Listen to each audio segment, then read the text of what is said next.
Hello നമസ്കാരം welcome to സരീസ് vlog. ഇതെൻ്റെ pet പീനട്ടാണ്. Peanut ഒരു ഹലോ അറിയോ?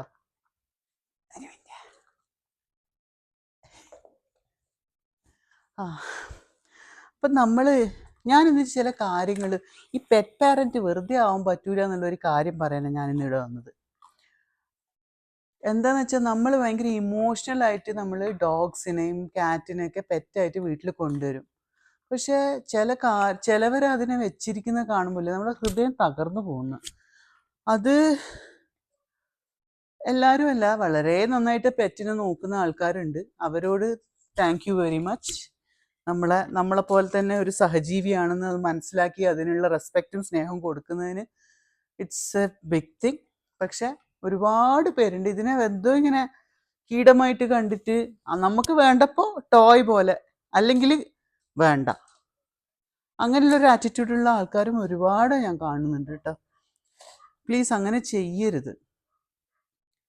അപ്പം ഞാൻ വിചാരിക്കുന്നത് എങ്ങനെ ഒരു നല്ല റെസ്പോൺസിബിൾ പെറ്റ് പാരന്റ് ആവാം എന്ന് നമുക്ക് ഒന്ന് ഡിസ്കസ് ചെയ്യാമെന്ന്. കാരണം എന്താണെന്ന് വെച്ചാൽ അവരും സ്നേഹവും കെയറും ഒക്കെ ആഗ്രഹിക്കുന്നുണ്ട്. അവർക്ക് നമ്മളെപ്പോലെ തന്നെ മെഡിക്കൽ കെയർ വേണം, അവർക്ക് നമ്മളെപ്പോലെ തന്നെ വാക്സിൻസ് വേണം, സ്നേഹം വേണം. ഫുഡും വെള്ളവും ഇങ്ങനെ ഒരു പാത്രത്തിൽ ഇങ്ങനെ ഇട്ടേനെ കൊണ്ടൊന്നും കാര്യമില്ല. അത് മാത്രം പോരാ അവർക്ക്.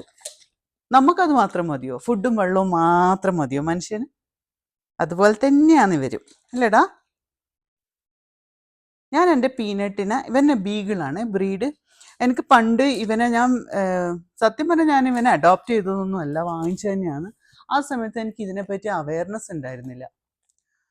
ഞാൻ അറിഞ്ഞിരുന്നെങ്കിൽ, ആ ഒരു സെൻസ് അപ്പം എനിക്ക് ഉണ്ടായിരുന്നെങ്കിൽ ഞാൻ ഒരിക്കലും ഞാൻ ബൈ ചെയ്യൂലായിരുന്നു ഒരു പെറ്റിനെ. ഞാൻ എന്തായാലും ഒരു അഡോപ്ഷൻ മാത്രമേ ചെയ്യുള്ളൂ. നമുക്ക് തെറ്റ് പറ്റിപ്പോയി.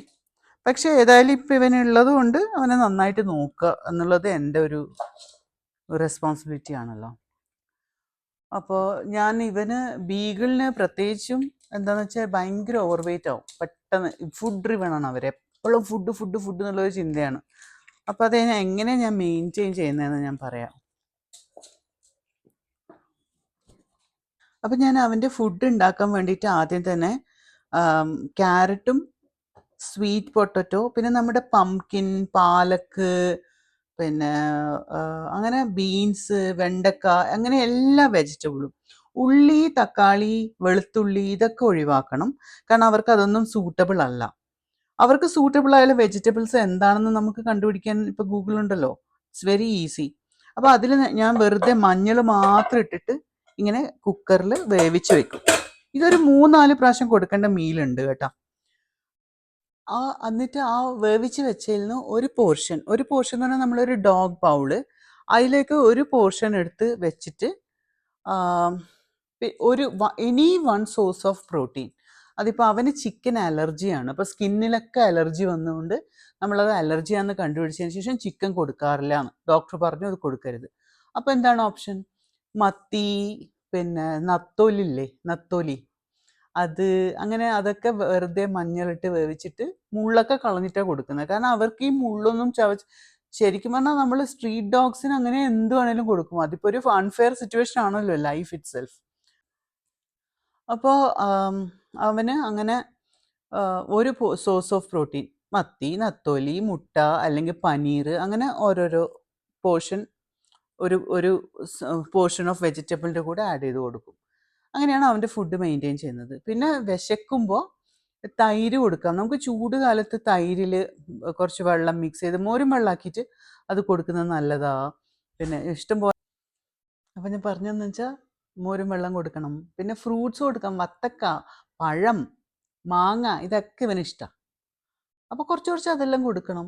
രാത്രി ഇപ്പം നമ്മൾ ഓവർ വെയിറ്റ് ആയ സമയത്ത്, എനിക്കിതൊന്നും ആദ്യം അറിഞ്ഞില്ല. അപ്പം ഓവർ വെയിറ്റ് ആയിട്ടുണ്ടായിരുന്നു അവന്. ആക്ച്വലി ഒരു 13 kg അവന് നിൽക്കേണ്ടതാണ്. പക്ഷേ ഈ വെൻറ്റ് അപ് ടു 18.5 kilos. അപ്പോൾ അവന് പെട്ടെന്ന് നടുവേദന വന്നു, കാല് എടുത്ത് ഇങ്ങനെ കയറി ഇരിക്കാനൊക്കെ ബുദ്ധിമുട്ട് വന്നു, നടക്കുന്നതിൽ മുടന്താൻ തുടങ്ങി.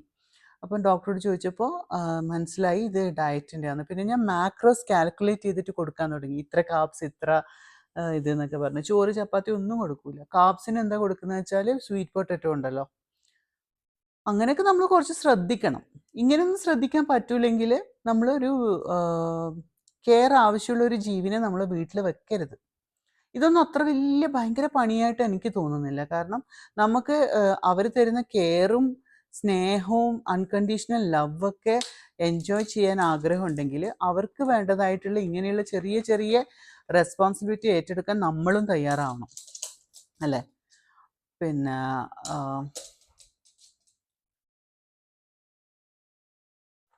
ഒരു മിനിറ്റ് ഞാൻ കാണിച്ചു തരാം. അവൻ ഞാൻ പറയുന്നതെല്ലാം കേട്ടോണ്ട് ഇങ്ങനെ കിടക്കുവാന്ന്. Actually he was jumping to the sofa. സോഫയിലൊന്നും കയറ്റരുത് എന്നൊക്കെയായിരുന്നു ആദ്യത്തെ ഉദ്ദേശം, പക്ഷെ നടന്നില്ല. സ്നേഹത്തിൽ നമ്മൾ വഴുതി വീണു ഗൈസ്.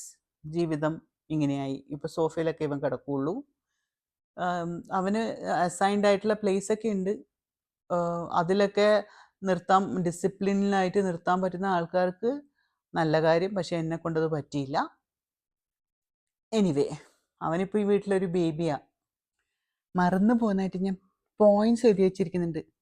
അതിൽ ഫസ്റ്റ്, പെറ്റ് പാരൻറ്റിന് ആവണമെങ്കിൽ ആദ്യം കമ്മിറ്റ്മെൻറ്റ് ഇസ് എവ്രിതിങ്.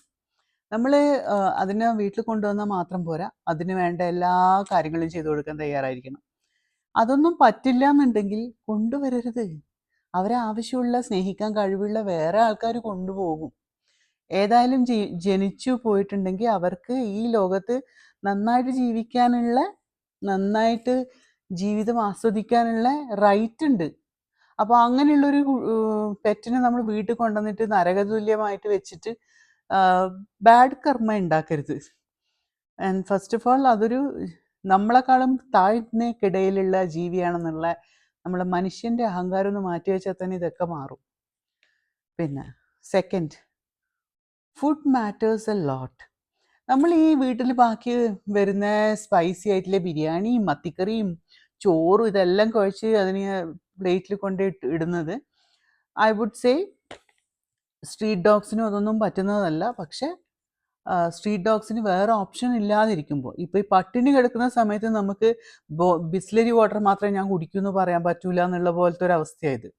അവർക്ക് അതെങ്കിലും കിട്ടുന്നല്ലോ എന്നുള്ളത് തന്നെ വലിയൊരു കാര്യം. പക്ഷെ നമ്മൾ നമ്മളെ വീട്ടിലേക്ക് ഒരു ഫാമിലി മെമ്പറിനെ പോലെ ഒരു പെറ്റിനെ കൊണ്ടുവരുമ്പോൾ അതിന് ഡൈജസ്റ്റ് ചെയ്യാൻ പറ്റുന്ന വിധത്തിലുള്ള ഫുഡ് പ്രൊവൈഡ് ചെയ്യുക എന്നുള്ളത് നമ്മുടെ കർത്തവ്യമാണ്. അവർക്ക് അത്രയും ഭയങ്കരമായിട്ടുള്ള കാര്യങ്ങളൊന്നും ആവശ്യമില്ല. കുക്കിങ്ങും ഈസിയാണ്. മീറ്റ്, ഇപ്പം വേറെ ഡോഗ്സൊക്കെ മീറ്റ് ഒരുപാട് കഴിക്കുന്ന ഡോഗ്സ് ആണെങ്കിൽ മഞ്ഞൾ മാത്രമേ ഉള്ളൂ. അവർക്ക് ഭയങ്കര റെസിപ്പി ഒന്നും ആവശ്യമില്ല. വെറും മഞ്ഞളിട്ട് മാത്രമാണ് അവർക്ക് ഭക്ഷണം കുക്ക് ചെയ്യേണ്ടത്. നമ്മൾ കുക്കർ ഉപയോഗിക്കുന്നവർക്കൊക്കെ ഇറ്റ്സ് വെരി ഈസി. അത്രയെങ്കിലും വർക്ക് ചെയ്യാൻ പറ്റാത്തവർ പെറ്റിനെ കൊണ്ടുവരരുത്. പിന്നെ next, vet care is not optional. Vet care എന്ന് പറഞ്ഞാൽ നമ്മൾ ഡോക്ടറെ അടുത്ത് കൊണ്ടുപോകുന്നത് വാക്സിനേഷൻസ്, അവരെ ഇയർ ഇൻഫെക്ഷൻസ്, സ്കിൻ പ്രോബ്ലംസ്, അങ്ങനെ പല പല അവർക്ക് ഒരുപാട് പ്രോബ്ലംസ് വരുമല്ലോ.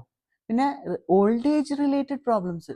ഈ വയസ്സാകുമ്പോൾ അവരെ ഭംഗിയും അവരെ ക്യൂട്ട്നെസ് ഒക്കെ കുറയും. മനുഷ്യനെ പോലെ തന്നെ നമ്മൾ 20s ഹോട്ട് ഗേൾ ആയിരിക്കില്ലല്ലോ നമ്മൾ 50s 60s 80s ആകുമ്പോൾ. എന്ന് വെച്ചാൽ നമ്മൾ നമ്മളെ വീട്ടുകാരുടെ അടുത്ത് കളയുകയാണോ? നമ്മളെ അമ്മേനെ അച്ഛനെ എടുത്ത് കളയൂലല്ലോ. അതുപോലെ തന്നെയാണ് ഈ ഡോഗ്സിന് അവരുടെ സൗന്ദര്യം നഷ്ടപ്പെടുമ്പം കൊണ്ടുപോയിട്ട് അബാൻഡൻ ചെയ്യുക, വഴിയിൽ ഉപേക്ഷിക്കുക, ഇതൊക്കെ മനുഷ്യന് നിരക്കാത്ത പ്രവൃത്തികളാണ്. ആ ഒരു ഘട്ടം കൂടെ ഞാൻ ഇന്നൊരു ബേബി ഡോഗിനെ, ഒരു ബേബി പപ്പീനെ വീട്ടിൽ കൊണ്ടുവരുമ്പോൾ ഹൗ ക്യൂട്ട് ഹീസ്, അതൊരിക്കലും പെർമനൻ്റ് അല്ല. ആഫ്റ്റർ ഫ്യൂ ഇയേഴ്സ് അതിൻ്റെ സന്ധികളിൽ വേദന, മനുഷ്യനെ പോലെ തന്നെ ജോയിൻസിൽ പെയിൻ വരും, വേറെ പ്രശ്നങ്ങൾ വരും, ഹെൽത്ത് ഇഷ്യൂസ് വരും. അപ്പോൾ അതിനെ ചികിത്സിക്കാനും കൂടെയുള്ള മൈൻഡ് സെറ്റ് ഉണ്ടെങ്കിൽ മാത്രമേ ഒരു പെറ്റിനെ നമ്മൾ കൊണ്ടുവരാൻ പാടുള്ളൂ. അതിന് വേണ്ട എല്ലാ മെഡിക്കൽ കെയറും കൊടുക്കാനും നമ്മൾ തയ്യാറായിരിക്കണം. ആൻഡ് അതൊരു ഡെയിലി കമ്മിറ്റ്മെൻ്റ് ആണ്. അല്ലാതെ എപ്പോഴെങ്കിലും തോന്നുമ്പോൾ ഒരു മൾട്ടിവിറ്റമിൻ കൊടുക്കലോ അല്ലെങ്കിൽ എപ്പോഴെങ്കിലും കാണുമ്പോൾ ഒരു ചെവി വൃത്തിയാക്കലോ അല്ല. അതൊക്കെ ഒരു റൂട്ടീനാണ്. നമ്മൾ ഡെയിലി കുളിക്കുകയും നനക്കുകയും ചെയ്യുന്നില്ലേ, അതുപോലെ തന്നെയാണ് അവർക്കും ആവശ്യം. പ്രത്യേകിച്ച് അവരെ നമ്മളെ വീട്ടിനകത്ത് വയ്ക്കുകയാണെങ്കിൽ, ഇൻഡോർ പെറ്റാണെങ്കിൽ ഉണ്ടല്ലോ, ഇറ്റ് നീഡ്സ് മോർ കെയർ. കാരണം നമ്മളുടെ കൂടെ ജീവിക്കുന്നതാണ്. അപ്പോൾ അതിന് ആവശ്യമുള്ള എല്ലാ കെയറും റെഗുലറായിട്ട് ഡെയിലി എന്ന പോലെ തന്നെ കൊടുക്കുന്നത് വളരെ ഇമ്പോർട്ടൻ്റ് ആണ്. പിന്നെ എക്സസൈസ് ആൻഡ് പ്ലേ. ഞാൻ ഒരു വീട്ടിൽ പോയപ്പോൾ എനിക്ക് കണ്ടിട്ട് സഹിക്കാൻ പറ്റിയില്ല. ആ ഡോഗിന് വീടിൻ്റെ പുറത്തുള്ള ഒരു വലിയൊരു കൂടുണ്ട്. പക്ഷെ അതിൻ്റെ കമ്പികളൊക്കെ, കൂടിൻ്റെ ഡോറില്ലേ, കമ്പിയൊക്കെ ദ്രവിച്ച് പൊട്ടിയിരിക്കുന്നു. ആ ഡോഗ് അതിനകത്തുനിന്ന് പുറത്തിറങ്ങാറേ ഇല്ല അത്ര. അതിന് ഒരു പാത്രത്തിൽ വെള്ളവും ഭക്ഷണവും കൊടുത്തിട്ടുണ്ട്. ആ പാത്രമാണെങ്കിൽ വൃത്തികേട്, അതിലേക്ക് ഇങ്ങനെ ഭക്ഷണം ഇട്ടുകൊണ്ടിരിക്കും, അതൊരിക്കലും കഴുകാറില്ല. ഓക്കെ. നിലം, ഫ്ലോറ് ഭയങ്കര മോശം, അതിൽ ചളിയും വെള്ളം മൂത്രമൊഴിക്കുന്നുണ്ടാവും, പുറത്ത് കൊണ്ടുപോകാറില്ല. അപ്പോൾ അതിനകത്ത് തന്നെ എല്ലാം സാധിക്കുന്നുണ്ടല്ലോ. അപ്പോൾ അത് വൃത്തിയാക്കാൻ വേണ്ടി ഇവിടുന്ന് പൈപ്പ് അടിച്ചു വിടും. ആൻഡ് ആ വീട്ടിലെ അമ്മ എന്നോട് എങ്ങനെയാണ് പറയുന്നത് വെച്ചാൽ, എനിക്കിതിനൊന്നും സമയമില്ല, ഇപ്പം എൻ്റെ കൈ മുറിഞ്ഞിരിക്കുകയെന്ന്, എനിക്കിതൊന്നും ചെയ്യാൻ പറ്റുന്നില്ല. അപ്പോൾ എന്താണ് ഓപ്ഷൻ? നമുക്ക് ചെയ്യാൻ പറ്റുന്നില്ല എന്നത് എനിക്ക് മനസ്സിലാക്കാവുന്ന കാര്യം തന്നെ. അമ്മമാർക്ക് പിടിച്ചു വലിക്കാൻ പറ്റില്ല, നോക്കാൻ പറ്റില്ല എന്ന് വെച്ച് നിങ്ങളുടെ കഴിവുകേട് അവൻ്റെ ജീവിതം ഇല്ലാതാക്കുന്ന ഒരു റീസണായി മാറരുത്. അവനെ സ്നേഹിക്കാൻ പറ്റുന്ന വേറെ ആൾക്കാരുണ്ട്, അവർക്ക് കൊടുക്കുക. വേറെ ആരെങ്കിലും ഉണ്ടോ നോക്ക്. ഇല്ലെങ്കിൽ ആരും ഇല്ലെങ്കിൽ മൃഗസംരക്ഷണ NGOs ഒക്കെ ഉണ്ടാവും, അവർക്ക് കൊടുക്ക്. ആരെങ്കിലും. സത്യം പറഞ്ഞാൽ അന്ന് എനിക്ക് തോന്നി അതിനെ ആ കൂട്ടിൽ നിന്ന് ഇറക്കിയിട്ട് വല്ല കടപ്പുറത്തും കൊണ്ടുവിട്ടാൽ that would have been a better life for him. He can may be try to fend for himself. ഭക്ഷണമൊക്കെ ഏതെങ്കിലും കടത്തിൽ നിന്ന് കിട്ടുമായിരിക്കും, ഉറങ്ങാൻ സ്ഥലം ഉണ്ടാവും, എന്തെങ്കിലുമൊക്കെ ആയിട്ട് ആ കുട്ടി ജീവിച്ചു. അല്ലെങ്കിൽ പക്ഷെ ഇവിടെ എന്താണെന്ന് വെച്ചാൽ കൂട്ടിന് അതിനെ ഇറക്കുന്നില്ല. എത്രയോ ലോങ് മാസങ്ങളായിട്ട് അത് ആ കൂട്ടിനകത്ത് ഇരിക്കുകയാണ്, വെറും ഭക്ഷണവും വെള്ളവും കൊടുത്തിട്ട്. അതൊക്കെ ക്രൂരതയാണ്, മനുഷ്യന്മാരെ ക്രൂരതയാണ്. ഒരിക്കലും ഇതൊന്നും ചെയ്യരുത്. നമുക്ക് പറ്റുന്നില്ല എന്ന് കാണുമ്പോൾ നമ്മുടെ അറ്റാച്ച്മെന്റ് എന്ന് പറയുന്ന ഒരു ഫീലിങ്ങിനെ സംരക്ഷിക്കാൻ വേണ്ടിയിട്ട് ഒരു ജീവിയുടെ ജീവിക്കാനുള്ള റൈറ്റിനെ നമ്മൾ ഇല്ലാതാക്കരുത്. നമ്മൾ അത്രയ്ക്കും വലിയ ഒരു മഹത് ജന്മമൊന്നുമല്ല.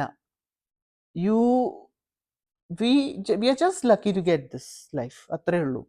സോ പറ്റുമെങ്കിൽ പെറ്റിനെ വെക്കണമെങ്കിൽ നന്നായിട്ട് നോക്കുക, ഇല്ലെങ്കിൽ please let them live with somebody else. പിന്നെ അടുത്ത പോയിന്റ്, സേഫ് എൻവയൺമെൻറ്റ്. നമ്മളെ വീട്ടിലിപ്പോൾ എൻ്റെ വീട്ടിലിത് ഡോഗ് വീട്ടിനകത്താണ്. ഞാൻ ബാംഗ്ലൂരാണ് താമസിക്കുന്നത്, ഇത് ഫ്ലാറ്റാണ്.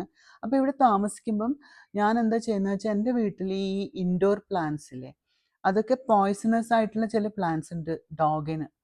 അത് നമ്മളത് ഫൈൻഡ് ഔട്ട് ചെയ്യണം. എൻ്റെ വീട്ടിൽ ഇന്ന ഡോഗാ ഉള്ളത്, അവന് പറ്റാത്തതാണോ ഈ ഇൻഡോർ പ്ലാന്റ് എന്നൊരു ചിന്ത വേണം.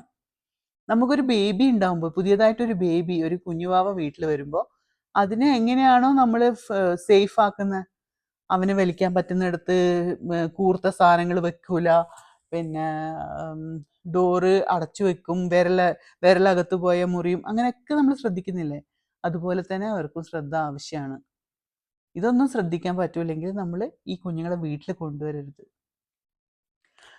പിന്നെ ഇമോഷണൽ ബോണ്ട്, ഇത് വളരെ ഈസിയാണ്. നമുക്ക് ഏറ്റവും കൂടുതൽ സ്നേഹം, അൺകണ്ടീഷണൽ ലവ് അനുഭവിക്കാൻ പറ്റുന്നത് പെറ്റ്സ് എന്നാണ്. ആ ഒരു സ്നേഹം മനുഷ്യന് ആ ഒരു കേപ്പബിലിറ്റി അവിടം വരെ എത്താനുള്ള, എത്ര ജന്മം എടുത്താലും അവിടെ എത്താൻ പറ്റുമോ എന്ന് എനിക്കറിയില്ല. അപ്പോൾ അവർ എന്താ ചെയ്യേണ്ടത്? അവരോട് നമ്മൾ സംസാരിക്കണം. അത് ഭയങ്കര ഈസിയാണ്. നമ്മളതിനെ ഇങ്ങനെ കൂട്ടിൽ കെട്ടിയിടുന്ന ഒരു ജന്തു എന്ന പോലെ വെച്ചിട്ട് കാര്യമില്ല. എന്നാൽ പിന്നെ വെക്കരുത്.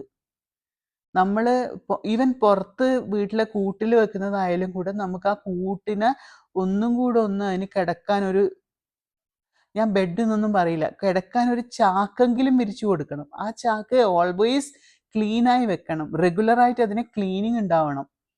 വാഷ് ചെയ്യാൻ ഇതൊന്നും ചെയ്യാൻ പറ്റൂലെങ്കിൽ പിന്നെ പെറ്റിനെ വെച്ചിട്ട് കാര്യമില്ല. ഓക്കെ. അതിനോട് സംസാരിക്കണം, അതിനെ നടക്കാൻ കൊണ്ടുപോകണം, അതിനെ ഓമനിക്കണം. ഇതൊക്കെയാണ്. അതൊരു സ്റ്റഫ് ടോയോ ഒരു പ്ലാസ്റ്റിക് ഡോളോ ഒന്നുമല്ല. അത് ജീവനുള്ള ഒരു മൃഗമാണ്, നമ്മളെ പോലെ തന്നെ. പിന്നെ ബിഗ്ഗസ്റ്റ് മിസ്റ്റേക്ക് പീപ്പിൾ മേക്ക്. ഞാൻ ഒരുപാട് ഇങ്ങനെ റീൽസിലൊക്കെ കാണാറുണ്ട്. ബർത്ത്ഡേക്ക് ഫ്രണ്ട് അല്ലെങ്കിൽ ഫാമിലി അല്ലെങ്കിൽ ബോയ് ഫ്രണ്ട് ഹസ്ബൻഡൊക്കെ സർപ്രൈസ് എന്ന് പറഞ്ഞിട്ട് ഒരു നല്ല ക്യൂട്ട് ബോക്സിലൊരു പട്ടിക്കുട്ടീനെ കൊണ്ടുപോയി കൊടുക്കും. ആൻഡ് ആ കിട്ടുന്ന ആളാകെ ഷോക്ക്ഡ് ആണ്. ഇത് നമ്മൾ ഇപ്പം കല്യാണം കഴിക്കാൻ നീ റെഡിയാണോ, അല്ലെ നീ ഒരു അമ്മയാവാൻ റെഡിയാണോ എന്ന് ചോദിക്കുന്ന ഒരു ക്വസ്റ്റ്യന് എത്രത്തോളം പ്രാധാന്യം ഇപ്പം ഉണ്ടെന്ന് ഇപ്പോഴത്തെ കാലത്ത് ആൾക്കാർക്ക് അറിയാം. അതുപോലെ തന്നെയാണ് പെറ്റ് പാരൻറ്റും. നമ്മൾ വെറുതെ ഗിഫ്റ്റ് ചെയ്യരുത് ഈ ഒരു ജീവനെ. കാരണം അത് റിസീവ് ചെയ്യുന്ന ആള് അതിനെ നോക്കാനുള്ള ഒരു മെൻറ്റാലിറ്റിയിലാണോ, അതിന് സത്യത്തിൽ പെറ്റിനോട് സ്നേഹമുണ്ടോ? ചിലർക്ക് ഉണ്ടാവില്ല. അത് അവരുടെ കുറ്റമല്ല. It is not for everybody. നമുക്ക് അതിനോട് സ്നേഹം ഉണ്ടെങ്കിൽ മാത്രമാണ് അതിനെ നമ്മൾ നന്നായിട്ട് നോക്കുകയുള്ളൂ. അതുകൊണ്ട് പെട്ടെന്ന് അങ്ങനെ കൊണ്ടുപോയിട്ട് കൊടുക്കരുത്. ആദ്യം ആ ആളുടെ കൺസെൻറ്റും കൂടെ ചോദിക്കണം. Will you be ready to look after this baby? ഒരു ഷോപ്പിൽ നിന്ന് വാങ്ങിക്കുന്ന സ്റ്റഫ് ടോയ് കൊണ്ടുപോയി കൊടുക്കുന്ന പോലെയല്ല ഒരു ജീവനുള്ള മൃഗത്തിനെ കൊണ്ടുപോയി കൊടുക്കുന്നത്. അതിൻ്റെ വ്യത്യാസം നിങ്ങൾ മനസ്സിലാക്കണം. അപ്പോൾ ബിഗ് മിസ്റ്റേക്ക് എന്താണെന്ന് വെച്ചാൽ ഇമോഷണൽ ഗിഫ്റ്റിംഗ് ആവരുത് നമ്മളെ പെറ്റിന്.